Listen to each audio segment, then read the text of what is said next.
Kentavious Caldwell-Pope signs with the Orlando Magic, 3 years, $66 million. He averaged 10 points a game last year with the Denver Nuggets, but he does shoot 40% from three, and he's a lockdown defender. So now you got Jalen Suggs, Kentavious Caldwell-Pope in the backcourt defending guys with Paulo Banchero and Franz Wagner. Let's see what Orlando does moving forward. Of course, the big fish in free agency, Paul George. He opted out of his deal Saturday, which basically killed the Warriors' chances of landing PG-13 Paul George. And so Paul George, late in the evening, 12:30 Pacific Standard Time, 12:30 in the morning, actually. We're all asleep when the alert came around. But Dr. J, Elton Brand, the Philadelphia 76ers brass flew out to L.A., and they got Paul George to sign a 4-year, $212 million deal. That's right, Paul George, a member of the Philadelphia 76ers. He leaves L.A., his hometown, basically, and goes out to the East Coast to go to Philadelphia. 4 years, $212 million. Maxey signs a 5-year, $205 million extension. So they have Embiid, Maxey, and Paul George. So Paul George, the Warriors are out on. And then, of course, they had to make a decision on Chris Paul. He extended his deadline for the guarantee, the $30 million guarantee. Now, the Warriors had the team option, which we all knew about when they traded for him last year, when they attached Jordan Poole, Ryan Rollins, Patrick Baldwin Jr., and a couple picks for Chris Paul. Well, Chris Paul got waived by the Golden State Warriors because they couldn't find a trade partner. Again, it takes two to tango. Not like they didn't try, but team said, nope, we're going to wait for you to waive him. And the Warriors waived him, and he goes ahead and signs a 1-year, $11 million deal with the San Antonio Spurs. So where does that leave the Warriors? Where does that leave the Warriors, Shasky? Leaves them in a tough spot right now. Tough spot unless they could get Klay Thompson to agree to a signing trade and maybe get a couple assets back. But right now it looks bleak. The market looks bleak for the Golden State Warriors. It does. It absolutely does. I keep coming back to, like, the Klay Thompson going to the Lakers. That would sting.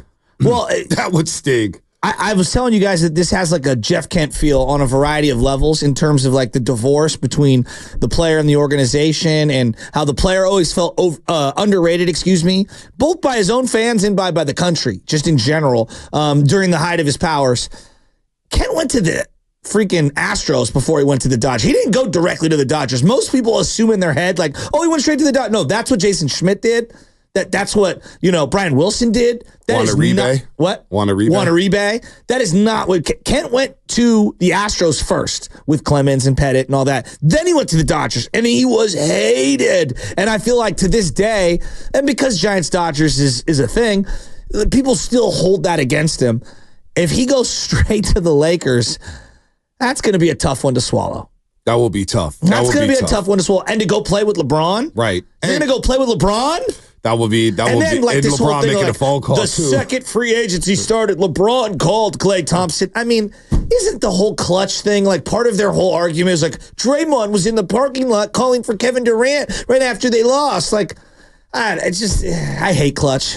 Let's go. Them. I do. I hate them. Now you clutch hate management. I hate them. But you're ready. Serious? Did you see the argument? And LeBron might take less. Of course. Oh, don't turn on LeBron now. You take him in a heartbeat with the Golden State Warriors. I would, given our situation. You'd invite Clutch. You'd want Rich Paul on the show. Still a free agent. Rich Paul is being sued by some of the people who actually did the contracts. You would want Rich Paul on the show, man. Master P thinks that Rich Paul is not doing contracts appropriately. I'll call cap on that. No, but let's go to the Lions. Seriously, let's go to the Lions, man. A lot of people waiting on hold. It's their day. We're guest free for a reason. God, we're guest I hate free. Lakers. Thank you. Oh, do you hate the Lakers or you hate LeBron now? I honestly, LeBron now too. Screw the Lakers. Let's go to the lines. Kevon in Memphis. Kevon, what's happening? What's going on, man? What's up, baby? Man, I'm listening to y'all about these Lakers, man. I see, hey, you're passing for hating the Lakers, man. When you're a Warriors fan, it's only one team in Los Angeles that we like. Who was that? That'll be us.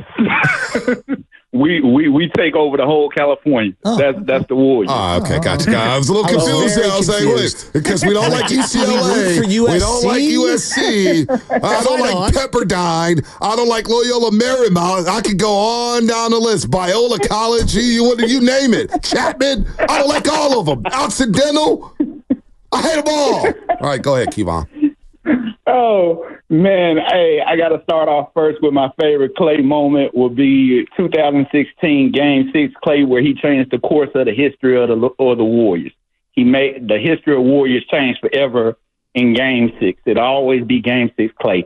Even though I do like y'all's theory as far as like Klay did have a good game in the Toronto series. He did 5 threes in 5 minutes. Yeah, I got to give it to him. He did that. My only question to y'all before we cut the line off and get to the next caller is, what sign and trade package could the Lakers actually give for Klay? That's $1 million question. Isn't it? Would it be Austin Reeves? Would that fit in the cap? Why would they get rid of him? Yeah, I don't know.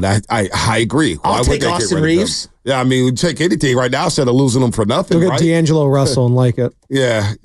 We're not gonna. I knew it was going to be D'Lo. Get D'Lo back. He'd be like the Avery Johnson of this era, the Terry Mulholland. Terry Mulholland played for the Cubs and Giants like exclusively over his. It was like literally like a 5-time Giant, and I think Avery Johnson was a 3 or 4-time Warrior and I thought a he was just a 2-time Warrior, maybe 3-time. Was he? I could was be he with wrong. the Warriors Maybe it was 3 times? Spurs 3 times. Yeah, maybe it was the Mavs 3 times. I don't see D'Lo being back here. Let's go to Paul in Washington. Paul, what's happening? You're on the roast. Hey, what's up, Bonte, Joe? Good morning. What's up, Paul? Good morning. Man, my ears are like pumpkins, man. I've been hanging in with 95.7 all week, listening about this off season. I am not mad at Dunleavy. I know Joe and the boys. They know exactly what they're doing. They're right where they're at. And, man, we all love Klay, and we're going to have a day for Klay. But right now, man, Bonte, I think we have a good team. If we could get one more player, man, because Mark and Dan last night someone said they were scared of Wemby. And I said, there's one man on the planet that is not, TJD. He dunked on him. He went up and said, Parlez-vous français? Come on, baby. So. Wait, can you say that again? Yeah. Can you say that again? Parlez-vous français? Oui, monsieur. Oh, my gosh. Can you give it to me? I'm gonna clear the decks. Hold on. Paul, give it to me one more time. Is he speaking French? Parlez-vous français? What does that mean? Merci beaucoup? Oh, man. Can you tell me what both of you are saying? Well, merci beaucoup, I think, is hello in French. Okay. Hello, how are you doing? Okay. I think, if I'm not mistaken, I said Merci so much. is thank you. Yeah. Oh. Merci beaucoup. Merci beaucoup. But I'm not sure when what you're he said. asking for mercy, you're saying thank you. Yeah, I'm not sure what he Monte's said. saying thank you very much. Yeah, thank you very much. Says, Merci do you beaucoup. speak French? Oh. No. The answer is no. Yeah. Clearly. The French language, though, that accent, it hits differently when you're out there, man. When Does it hits differently? Oh, it hits Yeah? different. It hits, oh, man. I wish I should have paid attention to French class in high school. How would that help you in California? I just, being versatile, man. Just being versatile. It's about being well-rounded. There you go.